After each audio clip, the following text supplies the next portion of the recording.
Hi, I'm Christopher Lloyd Clarke, and I realised recently that it's been 20 years since I first started making music, and coincidentally, 20 years since I first started practicing meditation. So I thought I'd just take a few minutes to try and sum up 20 years very briefly and tell you my story of how my music came into your world. If we go back to 1997, when I first started making music, I was not a very happy boy at that time. Definitely very depressed and directionless in my life. One day I was just walking down the street, a street called Chapel Street in Melbourne, and I wandered into a music store called Manny's Music, and I was just wasting time. I was bored. I had nothing else to do, and I wandered up to a keyboard, popped on some headphones, and I just started playing around with it. And I lost time. That's the first time that it really ever happened to me. Like 2 or 3 hours went by without me really having any knowledge of the time passing, and I was just enthralled with what I was doing. That just being able to press a button on a keyboard and hear these sounds, it just was amazing. I just had such an incredible time. But this keyboard was like $3,000, and I was fresh out of uni. I didn't have a cent to my name, so I didn't really think much about that at the time, and I left and wandered off. But around that time in my life, I had started practicing meditation as well, and I think things were just starting to open up for me a little bit in my life, and I was definitely starting to realise that meditation was something that was really important to me, and that was giving me a calm that I desperately needed in my life.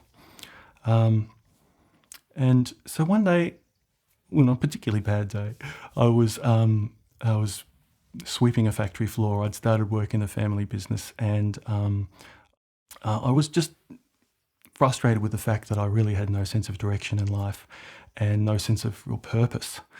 And as I was sweeping this floor, all of a sudden, this thought just struck me.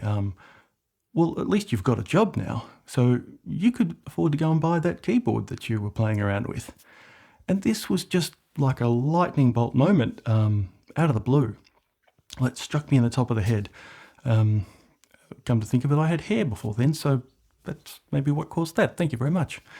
And anyway, so in that moment, just all that sense of depression and frustration and purposelessness all just lifted off me, and I just felt instantly better and instantly focused and purposeful, although I had no money. But I was very fortunate to be able to scrape a loan together, and at the age of, I think I was 22, barely a few months into a job, I went all in. I spent nearly $9,000 on all this musical equipment, which was pretty crazy when I think about it, because I mean my car was only worth $2,500 at the time, and I had barely any work history or credit, and I just never invested in anything like that before to that degree. But I just felt it was just right for me. I just knew it was right for me. Even though I had no musical training either. So I didn't even know how to use all this stuff I just bought.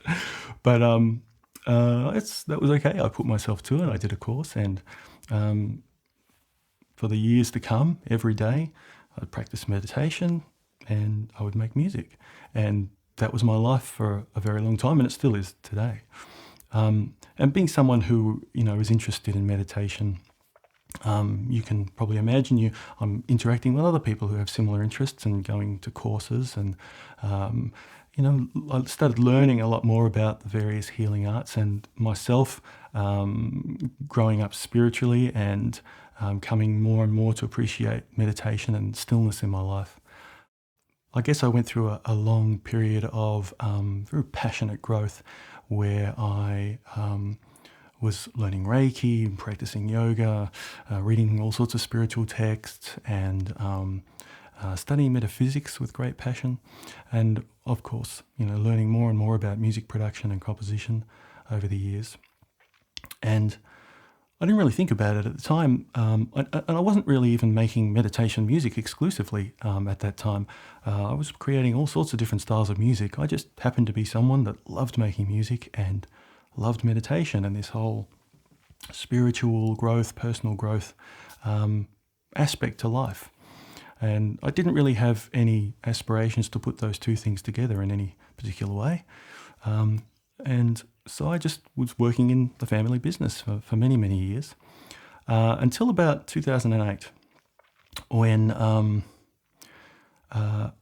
of a sudden I find myself in a position of director in a company with nearly 100 employees, and I'd been there for a while. 12 years I worked in this business, and it was fantastic, but I was getting a bit out of my depth, and I was getting really stressed, and I just knew that it was time to make a serious change, and I had no idea how I was going to do it. All I knew was two things. I knew I wanted a peaceful life. That was really, really important to me. And working in a stressful business environment just drove that point home even further. I'm just someone who craves stillness and quiet. And the other thing was that I wanted to make music professionally.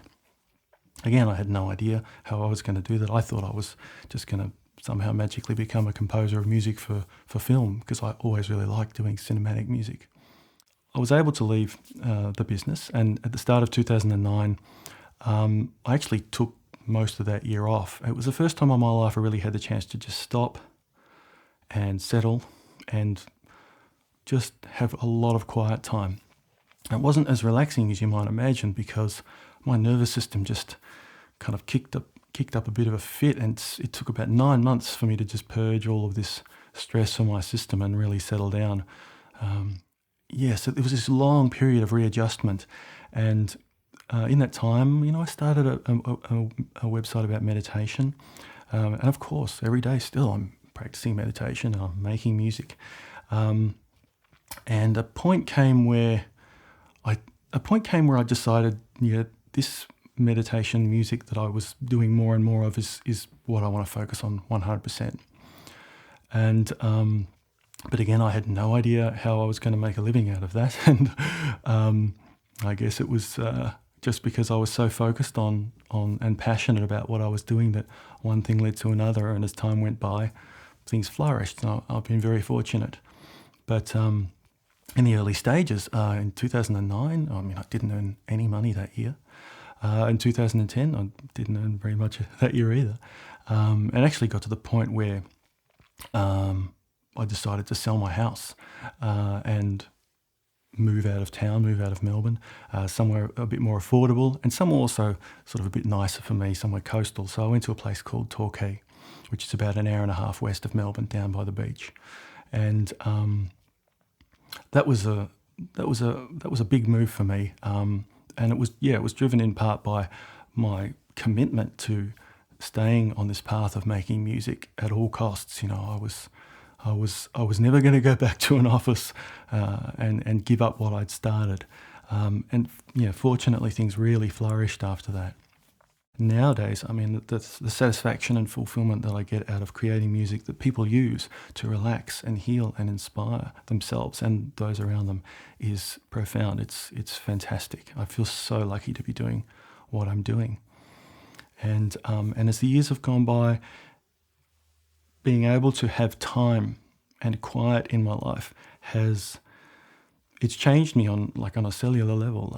My whole nervous system settled down over time to the point where when I'm quiet, sounds that might once have seemed relaxing to me seem more brash than ever. I became more finely attuned to what sorts of sounds and music are genuinely relaxing and that can support a state of deep relaxation, like hypnosis, for example, or a deep meditative state. When I'm quiet myself, when I get really quiet, music arises pretty much spontaneously from here. I just feel it and it flows. It's quite an effortless process, and it's a beautiful process. And nothing makes me quite as calm and whole as composing music. Not even meditation, really, although the two practices complement each other. When I'm composing music, like I did when I first laid my hands on that keyboard all those years ago, I lose time and I go to a place of no mind, and it's so calming and so physically calming as well, that when I come back, my whole voice will drop half an octave and I almost lose my voice sometimes. Even my vocal cords are just so calm and relaxed. Yeah, it's such a beautiful, beautiful thing that I get to enjoy and experience and then share with you. So I feel very, very fortunate. I've moved into another stage in my life now. I recently moved once again to a place that's even more peaceful than Torquay and beautiful. I've been very lucky to move to a 7-acre property in Apollo Bay, which is about 3 hours west of Melbourne, a beautiful holiday location. Very, very quiet, no traffic, just beautiful nature all around me, koalas and kangaroos and kookaburras, all those classic Aussie animals are around here. Very, very beautiful, peaceful place. And this is where I'm hoping to spend the rest of my days, and definitely a most fantastic place to inspire really relaxing music compositions. So I look forward to making so much beautiful music for you over the years, and I really thank you for your support and for sharing a little bit of my journey with me today. And just before I go, I'll share a few scenes with you from around the gardens at home and down in the township of Apollo Bay so you can see what it's like to live here. It's a lovely place to be, so I hope you enjoy this.